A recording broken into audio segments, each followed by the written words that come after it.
Jeigu mes galvojam, kad mes turim kovoti su kažkuo, tai mes jau pralaimėjom. Labai dažnai girdim kovoju su viršsvoriu, kovoju su vėžiu, kovoju su savo diagnoze. Fighting for cancer, net yra ten tie tokie sloganai, ne angliškai. Ar ateina daug klientų, kurie taip šneka, su tokio mindset ateina, su tokia mąstysena ir kaip tu jam padedi pakeisti tą dialogą, kuris yra vis tikrųjų vidinis.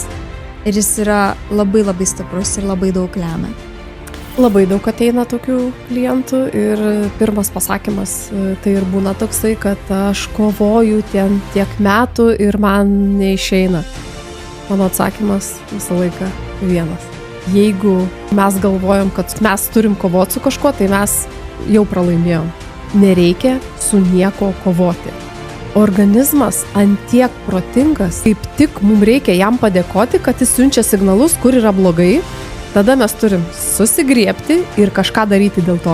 Tai yra, jam dėkojam, kad ačiū, kad tu signalizuoji, ačiū, kad tu mums pasakai, kur yra problema, kad aš dabar kažką darysiu dėl to.